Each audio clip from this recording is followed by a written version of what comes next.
కోటి మెట్రిక్ టన్నులు అంటే దాదాపుగా ఎన్ని వేల కోట్ల రూపాయలు ఆనాడు కమిషన్ల కింద మిల్లర్లు ఆనాటి ప్రభుత్వం మంత్రులు గచ్చి కొల్లగొట్టినరు మీరు చూడండి అధ్యక్ష, లెక్క వేయండి.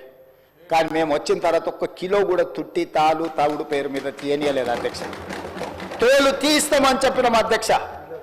మిల్లర్లు ఎవరైనా తాలు పేరు మీదనో తడి పేరు మీదనో తుట్టి పేరు మీదనో ఒక్క కిలో తీస్తే కూడా మీ తోలు తీస్తామని చెప్పి విజిలెన్స్ అండ్ ఎన్ఫోర్స్మెంట్ పోలీస్ సిబ్బందిని అప్రమత్తం చేసి నిరంతరం మా మంత్రి గారి పర్యవేక్షణ చేసుకుంటూ రైతుకు ఒక కిలో కూడా తగ్గకుండా రైతు పండించిన పంట గిట్టుబాటు ధర ఇచ్చి కొనుగోలు చేసిన చరిత్ర, రైతులను ఆదుకున్న చరిత్ర మాదే అధ్యక్ష.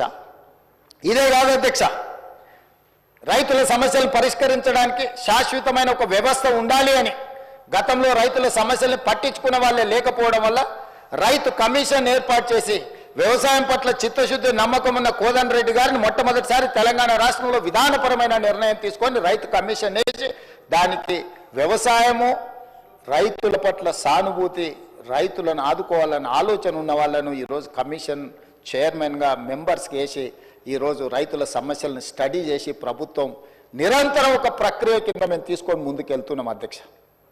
ఇట్లా రైతులను పండించిన పంట, రైతులకు నీళ్లు, రైతులకు 24 గంటలు ఉచిత కరెంటు ఇవ్వాలని, చివరి ఆయకట్టు వరకు నీళ్లు ఇవ్వాలని అన్ని రకాల కార్యక్రమాలను కార్యాచరణను తీసుకొని ఇటు గల్లీ నుంచి ఢిల్లీ వరకు ఈ రైతులకు రావాల్సిన నీళ్ల మీద కొట్లాడుకుంటూ ఈరోజు ముందుకు వెళ్తున్నాం అధ్యక్ష.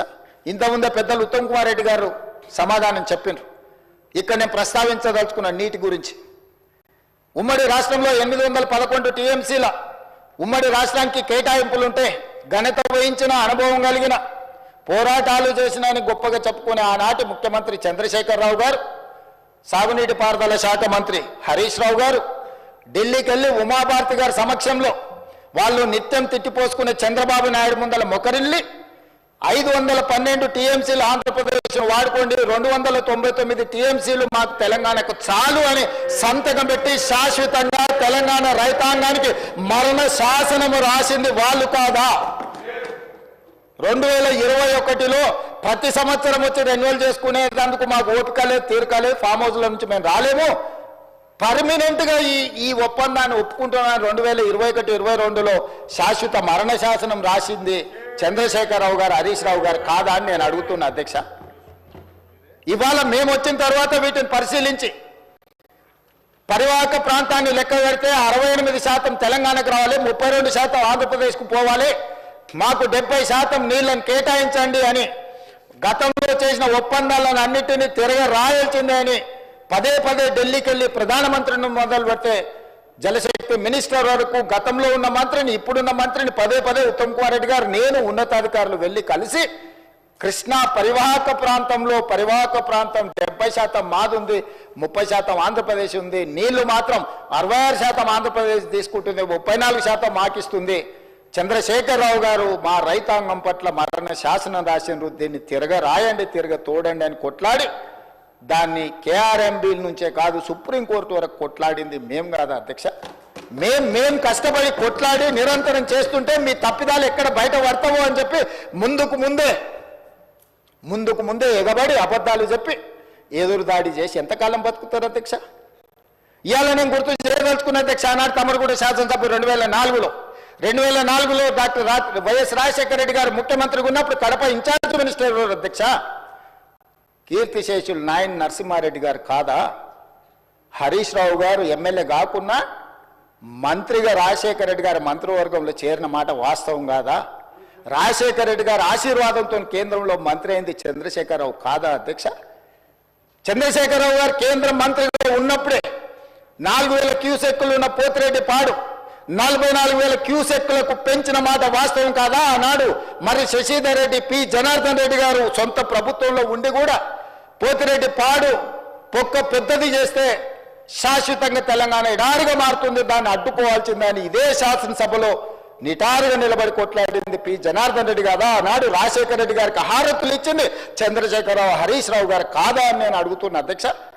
ఆనాడు మంత్రివర్గంలో ఉన్న మీరు, ఆనాడు కడప జిల్లా ఇన్ఛార్జ్ మంత్రిగా ఉన్న నాయన్ నరసింహారెడ్డి గారు మీరు శాశ్వతంగా తెలంగాణ హక్కులను తాకట్టు పెట్టి తెలంగాణ నిడారిగా మార్చి నా పాలమూరును, నల్లగొండను, రంగారెడ్డి జిల్లాను వలసల జిల్లాలుగా మార్చి, ఫ్లోరైడ్ జిల్లాలుగా మార్చి ఈ రైతులను పొట్టన పెట్టుకున్నది మీరు కాదా? మీ నీతి, మీ జాతి తెలంగాణ సమాజం మర్చిపోయిందని మీరు అనుకుంటున్నారా? ఆనాడు మేము లేమా ఈ సభలలో? శాసనమండలిలో నేను లేనా? ఇక్కడ ఉన్నోళ్ళు చాలామంది ఆనాడు శాసనసభ్యులు కాదా? శ్రీధర్ బాబు గారు, ఉత్తమ్ కుమార్ రెడ్డి గారు ఆనాడు ఈ సభలో లేరా? వెంకటరెడ్డి గారు లేరా? అధ్యక్ష, ఎవరిని మభ్యపెట్టాలని ఈరోజు మాట్లాడుతున్నారు అధ్యక్ష? ఉమ్మడి రాష్ట్రంలో రాజశేఖర రెడ్డి గారి మంత్రివర్గంలో, రాజశేఖర రెడ్డి సహకారంతో కేంద్ర మంత్రివర్గంలో ఉన్న చంద్రశేఖరరావు, హరీష్ రావు గారు ఆనాడు అడ్డుకుని ఉంటే పోతిరెడ్డి పాడు ఒక పెద్దవై ఉండేదా? తెలంగాణకు అన్యాయం జరిగి ఉండేదా అని నేను అడుగుతున్నా అధ్యక్ష. అది పక్కన పెట్టండి అధ్యక్ష. కాంగ్రెస్ పార్టీ శ్రీమతి సోనియా గాంధీ గారు ఆనాడు ఆల్ పార్టీ కమిటీలో ఉత్తమ్ కుమార్ రెడ్డి గారు తెలంగాణ తరఫున రిప్రజెంట్ చేసిండ్రు. అఖిల పక్షాన్ని పిలిచినప్పుడు కేంద్ర హోంశాఖ తెలంగాణ రావాలి అని వారు వాదనలు వినిపించిన తర్వాత జూన్ 2, 2014 నాడు తెలంగాణ రాష్ట్రం ఏర్పడ్డ తర్వాత ఆనాడు ఉమ్మడి రాష్ట్రంలో 2011, 12లో కిరణ్ కుమార్ రెడ్డి గారి మీద ఒత్తిడి తీసుకొచ్చి పాలమూరు రంగారెడ్డి ఎత్తిపోతల కోసం, సర్వే కోసం, నిధుల కోసం, ప్రాజెక్టుల కోసం ఈరోజు డీకే అరుణ గారు బీజేపీలో ఉండొచ్చు గాక, డీకే అరుణ గారు, చిన్నారెడ్డి గారు, మల్లు రవి గారు కొట్లాడి ఆనాడు జీవో దీపించి రోజుకు 2 టీఎంసీల ప్రకారం జూరాల నుంచి నీళ్లు తరలించాలే పాలమూరు రంగారెడ్డి కానీ ప్రాజెక్టును ఆమోదింపజేసింది నిజం కదా అధ్యక్ష? ఆ రోజు తమరు కూడా ఉన్నారు కదా అధ్యక్ష. తెలంగాణ రాష్ట్రం ఏర్పడిన తర్వాత పాలమూరు రంగారెడ్డి ఎత్తిపోతల పథకాన్ని జూరాల నుంచి నీళ్లు తీసుకునే విధానం మీద పెద్దలు చిన్నారెడ్డి గారు ఇదే సభలో మాట్లాడితే చిన్నారెడ్డి గారిని ఏ రకంగా దూషించిండో ఈ సభనే సజీవ సాక్షి. చంద్రశేఖరరావు గారు ఇక్కడనే నిలబడి చిన్నారెడ్డిని అవమానించిన మాట వాస్తవం కాదా? కాంట్రాక్టర్ల కోసం, కమిషన్ల కోసం, లిఫ్టుల కోసం, పంపుల కోసం, మోటార్ల కోసం కక్కుర్తిపడి కాంట్రాక్టర్ ఇచ్చిన కమిషన్ల కోసం జూరాల నుంచి తీసుకోవాల్సిన నీళ్లను శ్రీశైలం బ్యాక్ వాటర్స్ కు తరలించడంతో ప్రాజెక్టు వ్యయం 16,000 నుంచి 35,000 కోట్లకు పెరగడమే కాకుండా 100 కిలోమీటర్లు పారాల్సిన 175 కిలోమీటర్లు కాలువలు తవ్వాల్సి వచ్చి ఈ రోజు 60,000 కోట్లకు అంచనాలు పెరిగినాయి అధ్యక్ష. 2 టీఎంసీలను 1 టీఎంసీకి తగ్గించి శ్రీశైలంకు తరలించడం వల్ల